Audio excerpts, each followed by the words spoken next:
നമസ്കാരം, ഞാൻ ഉന്മേഷ് ശിവരാമൻ. ഗൾഫ് ഫോക്കസിലേക്ക് വിശദമായി. കുഴിനക ചികിത്സയ്ക്കായി ഡോക്ടറെ വസതിയിലേക്ക് വിളിച്ചു വരുത്തിയ തിരുവനന്തപുരം കളക്ടറെ വിമർശിച്ച ജോയിന്റ് കൌൺസിൽ നേതാവ് ജയചന്ദ്രൻ കല്ലിങ്കലിന് ചാർജ് മെമ്മോ നൽകി. കാരണം കാണിക്കൽ നോട്ടീസ് പിൻവലിച്ചാണ് ചാർജ് മെമ്മോ നൽകിയത്. 15 ദിവസത്തിനുള്ളിൽ മറുപടി നൽകണം. ഷഫീദ് റാവുത്തർ ചേരുന്നുണ്ട് തിരുവനന്തപുരത്ത് നിന്ന് വിവരങ്ങളുമായി. ഷഫീദ്, ഇന്ന് കളക്ടറേറ്റുകളിൽ പ്രതിഷേധമുണ്ടായിരുന്നല്ലോ ഈ നടപടിക്കെതിരെ. അതിന് പിന്നാലെയാണല്ലോ ഇപ്പോൾ ഈ ചാർജ് മെമ്മോ. എന്തൊക്കെയാണ് വിവരങ്ങൾ ഷഫീദ്? ഉന്മേഷി, കുഴിനക ചികിത്സയ്ക്കായി തിരുവനന്തപുരം ജില്ലാ ജനറൽ ആശുപത്രിയിൽ OP ഡ്യൂട്ടിയിലുണ്ടായിരുന്ന ഡോക്ടറെ കളക്ടർ ജെറോമിക് ജോർജ് വീട്ടിലേക്ക് വിളിച്ചു വരുത്തിയത് വലിയ വിവാദമായിരുന്നു. ഇതിനെതിരെ KGMO അടക്കം രംഗത്തെത്തുകയും ചെയ്തിരുന്നു. ഈ വിഷയത്തിൽ നടത്തിയ ചാനൽ ചർച്ചയിലാണ് ജയചന്ദ്രൻ കല്ലിങ്കൽ കളക്ടറെ വിമർശിച്ചത്. മാത്രമല്ല, ഒരു തഹസിൽദാർക്ക് അവധി നിശ്ചയിച്ചടക്കമുള്ള ആരോപണവും ജയചന്ദ്രൻ ചാനൽ ചർച്ചയിൽ ഉന്നയിച്ചിരുന്നു. ഇതിന് പിന്നാലെ joint council general secretary Jayachandran കല്ലിങ്കലിനെതിരെ റവന്യൂ പ്രിൻസിപ്പൽ സെക്രട്ടറി കാരണം കാണിക്കൽ നോട്ടീസ് നൽകിയിരുന്നു. ഇതിൽ പ്രതിഷേധിച്ചാണ് ഇന്ന് ജില്ലാ കളക്ടറേറ്റിലേക്ക് ജോയിന്റ് കൌൺസിൽ പ്രതിഷേധ മാർച്ചുകൾ സംഘടിപ്പിച്ചത്. തൊട്ട് പിന്നാലെ ഇക്കാര്യത്തിൽ കടുത്ത നടപടിയുമായി വീണ്ടും സർക്കാർ സംവിധാനങ്ങൾ എത്തി എന്നുള്ളതാണ് ഏറ്റവും പ്രധാനപ്പെട്ട കാര്യം. അതിൽ ചൂണ്ടിക്കാണിക്കേണ്ടത് ഈ ജയചന്ദ്രൻ കല്ലിങ്കലിന് ചാർജ് മെമ്മോ നൽകി എന്നുള്ളതാണ്. കാരണം കാണിക്കൽ നോട്ടീസ് പിൻവലിച്ചിട്ടാണ് ചാർജ് മെമ്മോ നൽകിയിട്ടുള്ളത്. സർവീസ് ചട്ടം ലംഘിച്ചെന്നാണ് ചാർജ് മെമ്മോയിൽ കുറ്റപ്പെടുത്തിയിട്ടുള്ളത്. 15 ദിവസത്തിനുള്ളിൽ മറുപടി നൽകണമെന്നും ഇക്കാര്യത്തിൽ എന്താണ് സംഭവിച്ചതെന്നുള്ള കാര്യത്തിൽ കൃത്യമായൊരു മറുപടി അത് ഉറപ്പാക്കണമെന്നുമായിരുന്നു ചാർജ് മെമ്മോയിൽ പറഞ്ഞിരിക്കുന്ന കാര്യം. റവന്യൂ സെക്രട്ടറിയാണ് മെമ്മോ നൽകിയിട്ടുള്ളത്. ഇതിന് പിന്നിൽ, അതായത് ഈ പ്രതിഷേധം ഉണ്ടായി തൊട്ട് അടുത്ത മണിക്കൂറിൽ തന്നെ ഇങ്ങനെ ഒരു രീതിയിലുള്ള ഒരു നടപടി, അതിന് പിന്നിൽ IAS അസോസിയേഷൻ ആണ് എന്ന് ജോയിന്റ് കൌൺസിൽ ശക്തമായി വാദിക്കുന്നുണ്ട്. ഭരണ സംവിധാനത്തിൽപ്പെട്ട ഒരു സംഘടനയുടെ ഭാഗത്ത് നിന്ന് ഇങ്ങനെ ഒരു സാധനം ഉണ്ടാകുന്നത് സ്വാഭാവികമായും വലിയ തരത്തിലുള്ള വിമർശനങ്ങൾക്ക് വഴിവെക്കുന്നുണ്ട്. അല്ലെങ്കിൽ വലിയ തരത്തിലുള്ള പ്രതിഷേധവുമായി മുന്നോട്ട് പോകും എന്ന് തന്നെയാണ് ജോയിന്റ് കൌൺസിൽ വ്യക്തമാക്കുന്നത്. ഷഫീദ് റാവുത്തറാണ് തിരുവനന്തപുരത്ത് നിന്ന് വിവരങ്ങൾ നൽകിയത്. യമൻ ജയിലിലുള്ള നിമിഷപ്രിയയുടെ മോചനത്തിനായി പ്രാരംഭ ചർച്ചകൾ ഉടൻ തുടങ്ങുമെന്ന് സേവ് നിമിഷപ്രിയ ഫോറം. ചർച്ചകളുടെ ഭാഗമായുള്ള നടപടിക്രമങ്ങൾക്ക് 36 ലക്ഷം രൂപ ചെലവ് വരും. ഇന്ത്യൻ എംബസി ഏർപ്പെടുത്തിയ അഭിഭാഷകന്റെ നേതൃത്വത്തിലാകും ചർച്ചകൾ നടക്കുക. 2 ആഴ്ചക്കുള്ളിൽ ചർച്ചകൾ ആരംഭിക്കാനാണ് ശ്രമം. പ്രാഥമിക ചർച്ചകൾ ആരംഭിക്കാൻ 36 ലക്ഷം രൂപ ചെലവ് വരും. തുക എംബസിയുടെ അക്കൗണ്ടിലെത്തിയാൽ ഉടൻ ചർച്ചകൾ തുടങ്ങുമെന്നാണ് വിവരം. ഇന്ത്യൻ എംബസി ഏർപ്പെടുത്തിയ യമൻ പൗരത്വമുള്ള അഭിഭാഷകനാണ് ചർച്ചകൾക്ക് നേതൃത്വം നൽകുക. സേവ് നിമിഷപ്രിയ ഫോറം അംഗം സാമുവൽ ജെറോം, നിമിഷയുടെ മാതാവ് പ്രേമകുമാരി എന്നിവരും ചർച്ചയുടെ ഭാഗമാകും. യമൻ ഗോത്രത്തലവന്മാരുമായാണ് ആദ്യ ചർച്ച.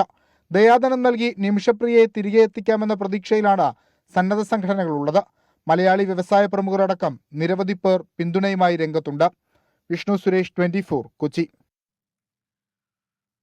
5 മാസത്തെ ശമ്പളം ജീവനക്കാർക്ക് ബോണസായി പ്രഖ്യാപിച്ച് എമിറേറ്റ്സ് എയർലൈൻ. റെക്കോർഡ് ലാഭം സ്വന്തമാക്കിയതിന് പിന്നാലെയാണ് ജീവനക്കാർക്ക് വൻ ആനുകൂല്യം എമിറേറ്റ്സ് എയർലൈൻ പ്രഖ്യാപിച്ചത്. കഴിഞ്ഞ വർഷത്തെക്കാൾ 71% അധിക ലാഭമാണ് ലഭിച്ചത്. കമ്പനിയുടെ ലാഭത്തിന്റെ ഉത്തരവാദികൾ നിങ്ങളാണ്. ഓരോ ദിർഹവും നിങ്ങൾക്ക് അവകാശപ്പെട്ടതാണ്. റെക്കോർഡ് ലാഭം നേടിയതിനു ശേഷം എമിറേറ്റ്സ് എയർലൈൻ ജീവനക്കാർക്ക് അയച്ച സന്ദേശമാണിത്. റെക്കോർഡ് ലാഭം നേടിയ കമ്പനി വലിയ ബോണസ് ഓരോ തൊഴിലാളിക്കും നൽകിയാണ് വ്യത്യസ്തമാകുന്നത്. 5 മാസത്തെ ശമ്പളമാണ് എമിറേറ്റ്സിലെ 1 ലക്ഷത്തോളം വരുന്ന ജീവനക്കാർക്ക് ലഭിക്കും. മെയ് മാസത്തെ ശമ്പളത്തിനൊപ്പം ഇത് നൽകുമെന്ന് കമ്പനി അറിയിച്ചു. 1870 കോടി ദിർഹമാണ് കമ്പനി കഴിഞ്ഞ വർഷം നേടിയ ലാഭം.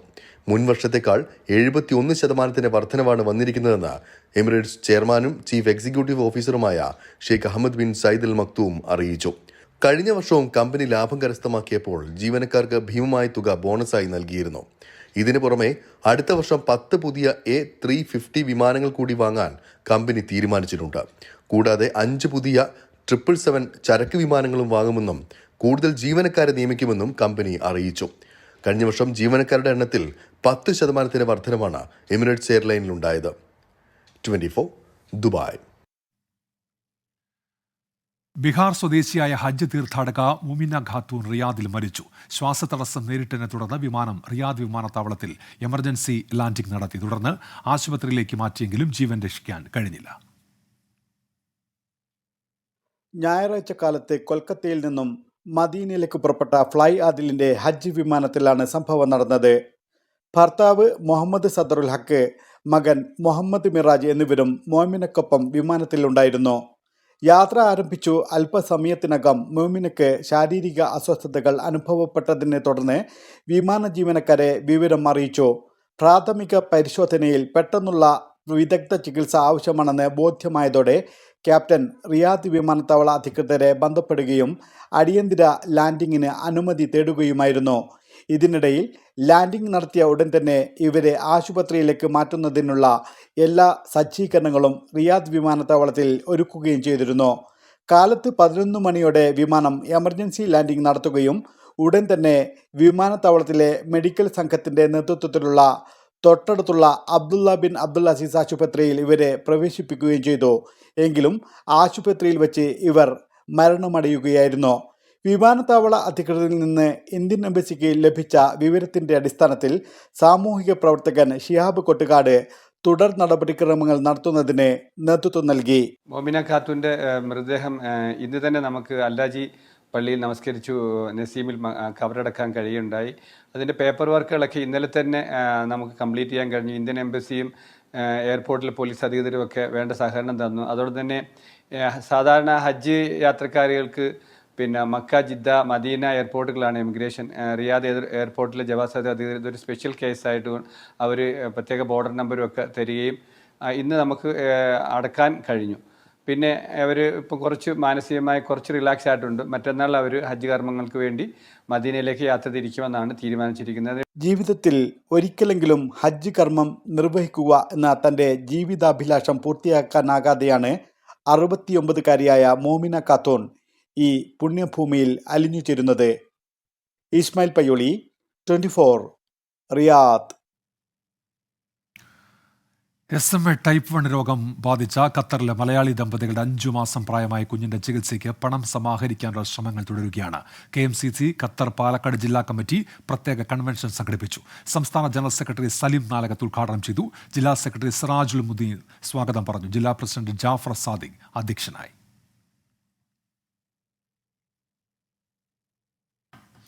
തൊഴിലാളി ദിനത്തോടനുബന്ധിച്ച് ICBF ദോഹയിൽ തൊഴിലാളി ദിനാഘോഷം സംഘടിപ്പിച്ചു. ഇന്ത്യക്കാരായ തൊഴിലാളികളെ ചടങ്ങിൽ ആദരിച്ചു. ഇന്ത്യൻ എംബസിയുടെ അനുബന്ധ സംഘടനയായ ഇന്ത്യൻ കമ്മ്യൂണിറ്റി ബെനവലന്റ് ഫോറത്തിന്റെ 40ാം വാർഷികത്തോടനുബന്ധിച്ചാണ് ഇത്തവണ രംഗ് തരംഗ് 2024 എന്ന പേരിൽ അന്താരാഷ്ട്ര തൊഴിലാളി ദിനാഘോഷ പരിപാടികൾ സംഘടിപ്പിച്ചത്. കുറഞ്ഞ വരുമാനക്കാരായ തൊഴിലാളികൾ കൂടുതലായി താമസിക്കുന്ന ഏഷ്യൻ ടൗൺ പരിസരത്ത് നടന്ന പരിപാടിയിൽ ഇന്ത്യൻ സ്ഥാനപതി വിപുൽ മുഖ്യാതിഥിയായി പങ്കെടുത്തു. ഖത്തറിന്റെ വികസനത്തിൽ നിർണായക പങ്കുവഹിച്ച ഇന്ത്യൻ തൊഴിലാളി സമൂഹത്തെ അദ്ദേഹം അഭിനന്ദിച്ചു. ഇന്ത്യക്കാരുടെ ഏതാവശ്യത്തിനും എംബസിയുമായി നേരിട്ടോ ഇന്ത്യൻ സംഘടനകൾ വഴിയോ എപ്പോഴും ബന്ധപ്പെടാവുന്നതാണെന്നും എംബസിയുടെ സേവനങ്ങൾ പരമാവധി പ്രയോജനപ്പെടുത്തണമെന്നും അദ്ദേഹം ആവശ്യപ്പെട്ടു. തൊഴിലാളികൾക്ക് കൂടുതൽ പ്രയോജനകരമാവുന്ന തരത്തിൽ കഫാല നിയമത്തിലും വേതന സംരക്ഷണ നിയമത്തിലും കൊണ്ടുവന്ന മാറ്റങ്ങൾക്ക് അദ്ദേഹം ഖത്തർ ഭരണകൂടത്തിന് പ്രത്യേകം നന്ദി പറഞ്ഞു. ഇന്ത്യൻ എംബസി ഫസ്റ്റ് സെക്രട്ടറിയും ICBF കോർഡിനേറ്റിംഗ് ഓഫീസറും ഡോക്ടർ വൈഭവ് തണ്ടാലയും ചടങ്ങിൽ സന്നിഹിതനായിരുന്നു.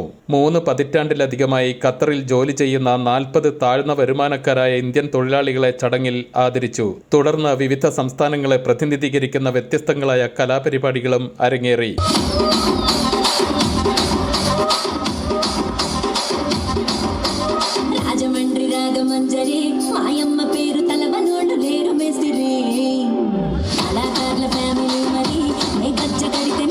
ഖത്തർ ലോകകപ്പ്, ഏഷ്യൻ കപ്പ്, ദോഹ എക്സ്പോ 2023 തുടങ്ങിയ മെഗാ ഈവന്റുകളുടെ വിജയത്തിനായി പ്രവർത്തിച്ച ഇന്ത്യൻ സമൂഹം ഏറെ അഭിനന്ദനം അർഹിക്കുന്നതായി ചടങ്ങിൽ സംസാരിച്ച മുനിസിപ്പാലിറ്റി മന്ത്രാലയം public relations director doctor Faika Abdulla Ashkanani പറഞ്ഞു. ഇന്റർനാഷണൽ ലേബർ ഓർഗനൈസേഷൻ പ്രൊജക്ട് മേധാവി Max Tunon, Doha municipality director Mansoor Arjan Al Bunain, Ministry of Interior മനുഷ്യാവകാശ വിഭാഗത്തിലെ major Mohammed Khalif Al Khuwari, drugs enforcement വിഭാഗത്തിലെ lieutenant Abdulla Salih Al Shamari, community policing വിഭാഗത്തിലെ warrant officer Hamad Muhanna Al Mohannadi, തൊഴിൽ മന്ത്രാലയം പ്രതിനിധി Saleem Darwish അൽ മൊഹന്നദി, പൊതുജനാരോഗ്യ മന്ത്രാലയം occupational health വിഭാഗം മേധാവി ഡോക്ടർ മുഹമ്മദ് അൽ ഹജ്ജാജ് തുടങ്ങി വിവിധ മന്ത്രാലയം പ്രതിനിധികളും ഇന്ത്യൻ കമ്മ്യൂണിറ്റി നേതാക്കളും ചടങ്ങിൽ സംബന്ധിച്ചു. വിവിധ സംഘടനകളുടെ നേതൃത്വത്തിൽ അവതരിപ്പിച്ച 5 മണിക്കൂറോളം നീണ്ടുനിന്ന വിവിധ കലാപരിപാടികൾ ഖത്തറിലെ ഇന്ത്യൻ തൊഴിലാളി സമൂഹത്തിന് വേറിട്ട ദൃശ്യവിരുന്നായി. Anwar Paleri, 24, Doha. World Malayali council Al Khobar കമ്മിറ്റിയുടെ ആഭിമുഖ്യത്തിൽ റാസ ബീഗം ഗസൽ ഷോയുടെ ഫ്ലെയർ റിലീസ് പ്രകാശനം ചെയ്തു. ദമാമിൽ നടന്ന ചടങ്ങിൽ പ്രമുഖ വ്യവസായി അബ്ദുൽ മജീദ് ബദറുദ്ദീനാണ് പ്രകാശനം ചെയ്തത്. കിഴക്കൻ പ്രവിശ്യയിലെ സാമൂഹിക സാംസ്കാരിക രംഗത്തെ പ്രമുഖർ പങ്കെടുത്തു. മലങ്കര ഓർത്തഡോക്സ് സഭ സീനിയർ വൈദികൻ റവറന്റ് ഫാദർ TM സക്കറിയാക്കോർ എപ്പിസ്കോപ്പ അന്തരിച്ചു. 88 വയസ്സായിരുന്നു. New York Jackson heights വെസ്റ്റ്സേവിൽ saint Mary's ഇടവകകളുടെ സ്ഥാപക വികാരിയാണ്. ചെങ്ങന്നൂർ ഇടനാട് തയ്യിൽ കുടുംബാംഗമാണ്. ഇടനാട് കുളഞ്ഞിക്കുമ്പിൽ മേരി സക്കറിയാണ് ഭാര്യ. ഈ മാസം 19-ന് levy town Saint Thomas Orthodox പള്ളിയിൽ കബറടക്ക ശുശ്രൂഷകൾ നടക്കും. ശുശ്രൂഷകൾക്ക് ഇടവക മെത്രാപ്പൊലീത്ത സക്കറിയ മാർ നിക്കോളോസ്, തോമസ് മാർ ഇവാനിയോസ്, ഗീവർഗീസ് മാർ യൂലിയോസ് എന്നിവർ നേതൃത്വം നൽകും. സൗദിയിലെത്തിയ കൊണ്ടോട്ടി EMVA കോളേജ് മുൻ principal doctor CP Ayub cake പൂർവ്വ വിദ്യാർത്ഥി സംഘടനയായ ഒസീമിയ ജിദ്ദയുടെ ആഭിമുഖ്യത്തിൽ സ്വീകരണം നൽകി. പ്രസിഡന്റ് ലത്തീഫ് പൊന്നാട് അധ്യക്ഷത വഹിച്ചു. Jeddah KMCC central committee general secretary VP Mustafa ഉദ്ഘാടനം ചെയ്തു. KNA ലത്തീഫ്, CT ഷിഹാബ്, ലത്തീഫ് തുടങ്ങിയവർ സംസാരിച്ചു. ജനറൽ സെക്രട്ടറി CV മെഹബൂബ് സ്വാഗതവും ട്രഷറർ മുഹമ്മദ് ഇദാത്ത് നന്ദിയും പറഞ്ഞു. ഗൾഫ് ഫോക്കസിലേക്ക് തിരികെ. കോഴിക്കോട് കുറ്റിക്കാട്ടൂരിൽ തീപിടുത്തം. മാലിന്യ കൂമ്പാരത്തിനാണ് തീപിടിച്ചത്. ഫയർഫോഴ്സ് എത്തി തീയണയ്ക്കാനുള്ള ശ്രമം തുടരുകയാണ്. സമീർ C മുഹമ്മദ് ഉണ്ട് ഇപ്പോൾ കോഴിക്കോട് നിന്ന്. സമീർ, നിയന്ത്രണ വിധേയമായിട്ടുണ്ടോ തീ? ഉന്മേഷ്, പൂർണ്ണമായും നിയന്ത്രണ വിധേയമായിട്ടില്ല. ഇത് ഒരു പ്ലാസ്റ്റിക് ഗോഡൌൺ ആണ്. അതിന്റെ ഭാഗത്താണ് ഇപ്പോൾ വലിയ രീതിയിലുള്ള തീപിടുത്തം ഉണ്ടായിക്കൊണ്ടിരിക്കുന്നത്. ഇതിന്റെ കോമ്പൗണ്ടിൽ നിന്ന് പുറത്തേക്ക് തീ ആളിപ്പടാനുള്ള സാധ്യതയുണ്ട്. അത് കണക്കിലെടുത്തുകൊണ്ട് അത് പരമാവധി ഒഴിവാക്കാനുള്ള ശ്രമമാണ് ഇപ്പോൾ ഫയർഫോഴ്സിന്റെ ഭാഗത്ത് നിന്ന് ഉണ്ടായിക്കൊണ്ടിരിക്കുന്നത്. ഇതിന്റെ ചുറ്റിലും നിരവധി കച്ചവട സ്ഥാപനങ്ങളും വീടുകളുമുണ്ട്. അതിനാൽ തന്നെ പുറത്തേക്ക്, ഈ കോമ്പൗണ്ടിന് പുറത്തേക്ക് തീ വ്യാപിച്ചു കഴിഞ്ഞാൽ വലിയ രീതിയിലുള്ള അത്യാഹിത സംഭവം ഉണ്ടാകും.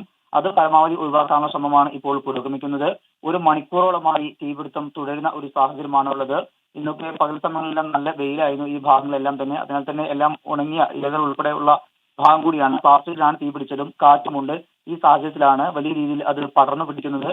ഇപ്പോൾ 5 യൂണിറ്റ് ഫയർഫോഴ്സ് ഇവിടെ എത്തിയിട്ടുണ്ട്. വെള്ളിമാട് കുന്ന്, അതുപോലെ തന്നെ കോഴിക്കോട് ബീച്ച്, അതുപോലെ മീൻചന്ത യൂണിറ്റുകളിൽ നിന്നായി ഓഫീസുകളിൽ നിന്നായിക്കൊണ്ട് 5 ഫയർഫോഴ്സ് യൂണിറ്റുകൾ ഇവിടെ എത്തിയിട്ടുണ്ട്. എഞ്ചിനുകൾ എത്തിയിട്ടുണ്ട്. വലിയ രീതിയിലുള്ള ഒരു തീപിടുത്തമാണ് ഉണ്ടായിക്കൊണ്ടിരിക്കുന്നത്. ബൗസർ ഉൾപ്പെടെയുള്ള എഞ്ചിനുകൾ എത്തിച്ചുകൊണ്ടാണ് തീ അണയ്ക്കാനുള്ള ശ്രമങ്ങൾ പുരോഗമിക്കുന്നത്. സമീർ C മുഹമ്മദാണ് കോഴിക്കോട് നിന്ന് വിവരങ്ങൾ നൽകിയത്. ബീഹാർ മുൻ ഉപമുഖ്യമന്ത്രിയും BJP നേതാവുമായ സുശീൽ കുമാർ മോദി അന്തരിച്ചു. 72 വയസ്സായിരുന്നു. ക്യാൻസർ ബാധിതനായി ഡൽഹി എയിംസിൽ ചികിത്സയിൽ കഴിയുമ്പോഴാണ് അന്ത്യം. നിയമസഭ, ലെജിസ്ലേറ്റീവ് കൗൺസിൽ, രാജ്യസഭ, ലോക്സഭ എന്നിങ്ങനെ 4 സഭകളിലും അംഗമായിരുന്നു എന്ന അപൂർവ നേട്ടത്തിന് ഉടമയാണ് സുശീൽ കുമാർ മോദി. 2005, 2013 കാലത്തും 2017, 2020 കാലത്തും ബീഹാറിന്റെ ഉപമുഖ്യമന്ത്രിയായിരുന്നു.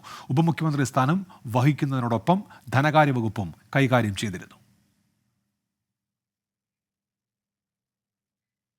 ശക്തമായ കാറ്റിലും മഴയിലും മുംബൈയിലെ ഘാട്ട് കോപ്പറിൽ കൂറ്റൻ പരസ്യ ബോർഡ് നിലം പതിച്ചുണ്ടായ അപകടത്തിൽ മരിച്ചവരുടെ എണ്ണം 8ആയി.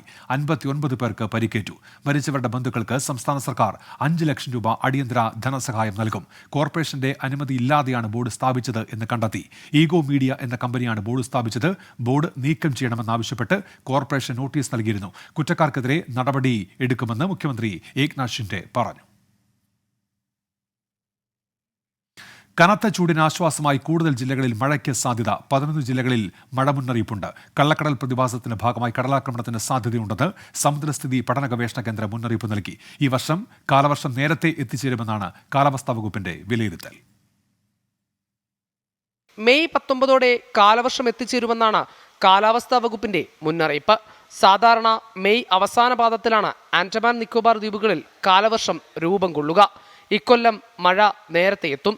കൊടും ചൂടിന് ആശ്വാസമായി അടുത്ത 5 ദിവസം കൂടുതൽ ജില്ലകളിൽ മഴയ്ക്ക് സാധ്യതയുണ്ട്. ഇന്ന് 11 ജില്ലകളിലാണ് യെല്ലോ അലർട്ട്. കണ്ണൂർ, കാസർഗോഡ്, കോട്ടയം ജില്ലകളിലൊഴികെ ഇടിമിന്നലോട് കൂടിയ ശക്തമായ മഴയ്ക്ക് സാധ്യതയുണ്ട്. മണിക്കൂറിൽ 40 കിലോമീറ്റർ മുതൽ 50 കിലോമീറ്റർ വരെ വേഗത്തിൽ കാറ്റിനും സാധ്യതയുണ്ടെന്നാണ് കാലാവസ്ഥാ വകുപ്പിന്റെ പ്രവചനം. ജനങ്ങൾ ജാഗ്രത പാലിക്കണം. കള്ളക്കടൽ പ്രതിഭാസത്തിന്റെ ഭാഗമായി തെക്കൻ തമിഴ്നാട് തീരത്തും കേരള തീരത്തും രാത്രി 11:30 വരെ ഉയർന്ന തിരമാലയ്ക്കും കടലാക്രമണത്തിനും സാധ്യതയുണ്ടെന്ന സമുദ്രസ്ഥിതി പഠന ഗവേഷണ കേന്ദ്രം മുന്നറിയിപ്പ് നൽകിയിട്ടുണ്ട്. തീരദേശവാസികളും മത്സ്യത്തൊഴിലാളികളും അതീവ ജാഗ്രത പാലിക്കണം. 24 തിരുവനന്തപുരം. കോഴിക്കോട് പന്തീരാങ്കാവിൽ നവവധുവിന് ഭർതൃവീട്ടിൽ മർദ്ദനമേറ്റ സംഭവത്തിൽ ഗുരുതര ആരോപണവുമായി പെൺകുട്ടിയുടെ പിതാവ്. സ്ത്രീധനം നൽകാത്തതിലുള്ള വൈരാഗ്യമാണ് മർദ്ദനത്തിന് കാരണം. കഴുത്തിൽ കേബിൾ കുരുക്കി മകളെ കൊല്ലാൻ ശ്രമിച്ചെന്നും പിതാവ് ഹരിദാസ് 24നോട് പറഞ്ഞു. കുടുംബത്തിന്റെ പരാതിയിൽ ഭർത്താവ് രാഹുലിനെതിരെ പന്തീരാങ്കാവ് പോലീസ് കേസെടുത്തു. ഇന്നലെ വരന്റെ വീട്ടിലെ സൽക്കാരത്തിന് യുവതിയുടെ ബന്ധുക്കൾ എത്തിയപ്പോഴാണ് മർദ്ദന വിവരം അറിയുന്നത്. സംശയരോഗത്തെ തുടർന്നാണ് മർദ്ദനമെന്ന് പോലീസ് പറയുമ്പോഴും സ്ത്രീധനം നൽകാത്തതിലെ വൈരാഗ്യമെന്നാണ് യുവതിയുടെ കുടുംബത്തിന്റെ ആരോപണം. മകൾ നേരിട്ടത് ക്രൂരമർദ്ദനമെന്ന് പിതാവ് ഹരിദാസ് പറഞ്ഞു. ഈ മുഴ അവൻ മുഷ്ടി ചുരുട്ടി ഇടിച്ചതാണ്. ആ ഇടി ഇവിടെ മാത്രമല്ല, ഈ തലയുടെ പല ഭാഗത്തും ഇങ്ങനെ മുഷ്ടി ചുരുട്ടി ഇടിച്ചു. അപ്പോൾ തലയ്ക്ക് ഭയങ്കരമായ വേദനയാണ് ഇപ്പോഴും അനുഭവിച്ചുകൊണ്ടിരിക്കുന്നത്. അതിനുശേഷം ഇവൻ ഈ മൊബൈൽ ചാർജ് ചെയ്യുന്ന ചാർജർ ഉണ്ടല്ലോ, ചാർജറിൻ്റെ ഒരു വയറുണ്ടല്ലോ, ആ വയറ് കഴുത്തി ചുറ്റി വലിച്ച് ഇവളെ കൊല്ലാനായിട്ട് ശ്രമിച്ചു എന്നുള്ളതാണ്. കുടുംബത്തിന്റെ പരാതിയിൽ പന്തീരങ്കാവ് സ്വദേശി രാഹുലിനെതിരെ ഗാർഹിക പീഡനത്തിന് കേസെടുത്തു. ഭർത്തൃവീട്ടിൽ നിന്ന് യുവതിയെ പറവൂരിലെ സ്വന്തം വീട്ടിൽ തിരികെ എത്തിച്ചു. 24 കൊച്ചി. ആലപ്പുഴ കായംകുളത്ത് കാറിൽ അഭ്യാസ പ്രകടനം നടത്തിയ 6 പേർക്ക് ശിക്ഷ നൽകി മോട്ടോർ വാഹന വകുപ്പ്. നല്ല നടപ്പ് ക്ലാസും പാലിയേറ്റീവ് സെന്ററിൽ സാമൂഹിക സേവനവുമാണ് ശിക്ഷ.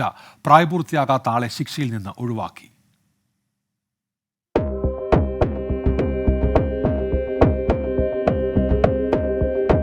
കായംകുളം പുനലൂർ റോഡിൽ ഞായറാഴ്ച ഉച്ചയ്ക്ക് 2:30 യുവാക്കളുടെ അഭ്യാസ പ്രകടനം. പിന്നിലെ വാഹനത്തിലുണ്ടായിരുന്നവർ മൊബൈൽ ഫോണിൽ ദൃശ്യങ്ങൾ പകർത്തിയ ശേഷം മോട്ടോർ വാഹന വകുപ്പ് ഉദ്യോഗസ്ഥരെ വിവരമറിയിച്ചു. കായംകുളം എൻഫോഴ്സ്മെന്റ് സ്ക്വാഡ് വൈകിട്ടോടെ വാഹനം കസ്റ്റഡിയിലെടുത്തു. കാറിലുണ്ടായിരുന്ന 7 പേരെയും കസ്റ്റഡിയിലെടുത്തു. പ്രായപൂർത്തിയാകാത്തയാളെ വിട്ടയച്ചു. 6 പേർക്കും നല്ല നടപ്പ് ക്ലാസും പാലിയേറ്റീവ് സെന്ററിൽ സാമൂഹിക സേവനവും ശിക്ഷ വിധിച്ചു. എടപ്പാളിലെ മോട്ടോർ വാഹന വകുപ്പിന്റെ പരിശീലന കേന്ദ്രത്തിലാണ് നല്ല നടപ്പ് ക്ലാസ്. റോഡ് സുരക്ഷ, വാഹനമോടിക്കുമ്പോൾ പാലിക്കേണ്ട മര്യാദകൾ, വഴിയാത്രക്കാരോട് കാണിക്കേണ്ട അനുകമ്പ എന്നിവയിലാണ് 3 ദിവസത്തെ ക്ലാസ്. ഇതിനുശേഷം 5 ദിവസം കുറ്റിപ്പുറത്തെ പാലിയേറ്റീവ് സെന്ററിൽ സാമൂഹിക സേവനം നടത്തണം. കഴിഞ്ഞയാഴ്ചയും ഇതേ റോഡിൽ ഒരു സംഘം യുവാക്കൾ അഭ്യാസ പ്രകടനം നടത്തിയിരുന്നു. ഇവർക്ക് ആലപ്പുഴ മെഡിക്കൽ കോളേജ് ആശുപത്രിയിലും പത്തനാപുരം ഗാന്ധി ഭവനിലും സാമൂഹിക സേവനം ശിക്ഷയായി നൽകിയിരുന്നു. 24 ആലപ്പുഴ. കോഴിക്കോട് വളയം ജാതിയേരിയിൽ പാർക്കിങ്ങിനെ ചൊല്ലിയുണ്ടായ സംഘർഷത്തിൽ ഒരാൾക്ക് കുത്തേറ്റു. വളയം തീക്കുനി സ്വദേശി അമൽ ബാബുവിനാണ് കുത്തേറ്റത്. രാത്രി 8:30 സംഭവം. അമലിനെ കോഴിക്കോട് മെഡിക്കൽ കോളേജ് ആശുപത്രിയിലേക്ക് മാറ്റി. സംഘർഷാവസ്ഥ നിലനിൽക്കുന്നതിനാൽ പ്രദേശത്ത് പോലീസ് ക്യാമ്പ് ചെയ്യുന്നുണ്ട്. മലങ്കര ഓർത്തഡോക്സ് സഭ സീനിയർ വൈദികൻ reverend father TM Zacharia Cor എപ്പിസ്കോപ്പ് അന്തരിച്ചു. 88 വയസ്സായിരുന്നു. New York Jackson Heights, West Sayville Saint Mary's ഇടവകകളുടെ സ്ഥാപക വികാരിയാണ്. ചെങ്ങന്നൂർ ഇടനാട് തയ്യിൽ കുടുംബാംഗമാണ്. ഇടനാട് കുളത്തിക്കൊമ്പിൽ മേരി സക്കറിയ ആണ് ഭാര്യ. ഈ മാസം 19 Levittown Saint Thomas Orthodox പള്ളിയിൽ കബറടക്ക ചടങ്ങുകൾ നടക്കും. ചടങ്ങുകൾക്ക് ഇടവക മെത്രാപ്പൊലീത്ത സക്കറിയ മാർ നിക്കോളോസ്, തോമസ് മാർ ഇവാനിയോസ്, ഗീവർഗീസ് മാർ യൂലിയോസ് എന്നിവർ നേതൃത്വം നൽകും. 4ാം ഘട്ടം വിധിയെഴുതി രാജ്യം. ICL FinCorp 24 ഇലക്ഷൻ സമർപ്പിക്കുന്നത് ICL FinCorp, the intelligent choice. Powered by Asset, responsibly yours. Plaza Premium Gold, the universe's finest ice cream. in association with Durashine Roof and Wall Sheets. ഒരു ടാറ്റ ബ്ലൂ സ്കോപ്പ് സ്റ്റീൽ ഉൽപ്പന്നം. ACCA CMA CA പഠിച്ച് ജയിക്കാനുള്ള ശരിയായ മാർഗം. എലാൻസ് 0% പണിക്കൂലി, 100% സന്തോഷം. Al Muqtadir jewellery group, India, UAE. MGM Group of Institutions.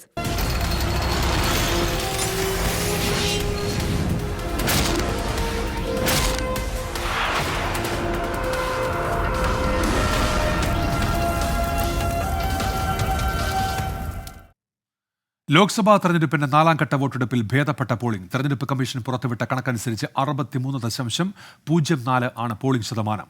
ഇത് അന്തിമമല്ല. ഏറ്റവും കൂടുതൽ പോളിംഗ് രേഖപ്പെടുത്തിയത് ബംഗാളിലാണ്. വോട്ടെടുപ്പിനിടെ ബംഗാളിൽ പരക്കെ സംഘർഷവുമുണ്ടായി. കേദ്ഗ്രാമിൽ ഒരു തൃണമൂൽ കോൺഗ്രസ് പ്രവർത്തകൻ കൊല്ലപ്പെട്ടു. ഉത്തർപ്രദേശിൽ BJPക്കെതിരെ സമാജ്വാദി പാർട്ടി തെരഞ്ഞെടുപ്പ് കമ്മീഷന് പരാതി നൽകി. ഇനി 3 ഘട്ട വോട്ടെടുപ്പാണ് ബാക്കിയുള്ളത്. 96 മണ്ഡലങ്ങളിൽ നടന്ന വോട്ടെടുപ്പിൽ ഭേദപ്പെട്ട പോളിംഗ് രേഖപ്പെടുത്തി. ഉച്ചവരെ മന്ദഗതിയിലായിരുന്നു പോളിംഗ്. പശ്ചിമ ബംഗാളിലാണ് ഏറ്റവും ഉയർന്ന പോളിംഗ് രേഖപ്പെടുത്തിയത്. ബംഗാളിൽ വൈകിട്ട് 5 മണിയോടെ പോളിംഗ് നിരക്ക് 75% പിന്നിട്ടു. ബംഗാളിൽ വോട്ടെടുപ്പിനിടെ വ്യാപക സംഘർഷമുണ്ടായി. തൃണമൂൽ കോൺഗ്രസ് പ്രവർത്തകർ BJP, CPIM കോൺഗ്രസ് പ്രവർത്തകരുമായി ഏറ്റുമുട്ടി. ഒരു തൃണമൂൽ പ്രവർത്തകൻ കൊല്ലപ്പെട്ടു. പശ്ചിമ ബംഗാളിൽ വോട്ടെടുപ്പ് ദിവസം 1000-ലധികം പരാതികളാണ് തെരഞ്ഞെടുപ്പ് കമ്മീഷൻ ലഭിച്ചത്. ഉത്തർപ്രദേശിൽ സമാജ്വാദി പാർട്ടി പ്രവർത്തകരെ BJP അംഗങ്ങൾ തടഞ്ഞതായി പരാതി ഉയർന്നു. ലഖിംപൂർ കേരിയിൽ വോട്ടിംഗ് അട്ടിമറിച്ചതായി ആരോപണമുണ്ട്. മധ്യപ്രദേശിൽ ചിലയിടങ്ങളിൽ മഴ വോട്ടെടുപ്പിനെ ബാധിച്ചു. ജമ്മുകശ്മീരിലാണ് ഏറ്റവും കുറവ് പോളിംഗ്. ശ്രീനഗർ മണ്ഡലത്തിലേക്ക് നടന്ന വോട്ടെടുപ്പ് സമാധാനപരമായിരുന്നു. 24 ഡൽഹി. ഇന്ത്യ മുന്നണിയെ രൂക്ഷമായി വിമർശിച്ച് പ്രധാനമന്ത്രി നരേന്ദ്രമോദി അഴിമതി സാർവത്രികമാക്കുകയാണ് ഇന്ത്യ മുന്നണിയുടെ ലക്ഷ്യമെന്ന് പരിഹാസം. ബീഹാറിലെ പട്ന സാഹിബ് ഗുരുദ്വാര സന്ദർശിച്ച പ്രധാനമന്ത്രി വാരാണസിയിൽ റോഡ് ഷോയിൽ പങ്കെടുത്തു. ഇന്ത്യ മുന്നണി ജൂൺ 4 കേന്ദ്രത്തിൽ സർക്കാർ രൂപീകരിക്കുമെന്ന് രാഹുൽ ഗാന്ധി അവകാശപ്പെട്ടു. നാളെ നാമനിർദ്ദേശ പത്രിക സമർപ്പിക്കുന്നതിന് മുന്നോടിയായാണ് വാരാണസിയിലെ പ്രധാനമന്ത്രിയുടെ റാലി. 4ാം ഘട്ട തെരഞ്ഞെടുപ്പ് ദിനത്തിൽ ബീഹാറിലാണ് പ്രധാനമന്ത്രി തെരഞ്ഞെടുപ്പ് പ്രചാരണ പരിപാടികൾക്ക് തുടക്കം കുറിച്ചത്. പട്ന സാഹിബ് ഗുരുദ്വാര സന്ദർശിച്ച പ്രധാനമന്ത്രി പ്രാർത്ഥനാ ചടങ്ങുകളുടെ ഭാഗമായി തെരഞ്ഞെടുപ്പ് പ്രചാരണ റാലികളിൽ ഇന്ത്യ മുന്നണിയുടെ അടിത്തറ അഴിമതിയാണെന്ന് കുറ്റപ്പെടുത്തിയാണ് പ്രധാനമന്ത്രി സംസാരിച്ചത്. അഗ്നിപഥ് പദ്ധതിയിൽ പ്രധാനമന്ത്രിയെ വിമർശിച്ച രാഹുൽ ഗാന്ധി രാജ്യത്ത് 2 തരം ജവാന്മാരെ സൃഷ്ടിച്ചതായി കുറ്റപ്പെടുത്തി. नरेंद्र मोदी ने 2 तरीके के जवान बना दिए. एक जो गरीबों का बेटा होगा, दलितों का, आदिवासियों का, पिछड़ों का, गरीब जनरल कास्ट परिवारों का बेटा होगा, माइनॉरिटी का बेटा होगा, और दूसरा जो अमीर घर का बेटा होगा. അധികാരത്തിലെത്തിയാൽ കുടുംബത്തിലെ ഒരു സ്ത്രീക്ക് പ്രതിവർഷം 1 ലക്ഷം രൂപ നൽകുന്ന പദ്ധതി നടപ്പാക്കുമെന്ന് കോൺഗ്രസ് പാർലമെന്ററി പാർട്ടി അധ്യക്ഷ സോണിയാഗാന്ധി പറഞ്ഞു. വീഡിയോ സന്ദേശത്തിലാണ് സോണിയാഗാന്ധി നിലപാട് വ്യക്തമാക്കിയത്. അതിനിടെ വിദ്വേഷ പ്രസംഗത്തിൽ പ്രധാനമന്ത്രി നരേന്ദ്രമോദിക്കെതിരെ കേസ് രജിസ്റ്റർ ചെയ്യണമെന്നാവശ്യപ്പെട്ടുള്ള ഹർജി ഡൽഹി ഹൈക്കോടതി തള്ളി. 24 ഡൽഹി. ഗൾഫ് ഫോക്കസ് പൂർത്തിയാവുകയാണ്. Good night.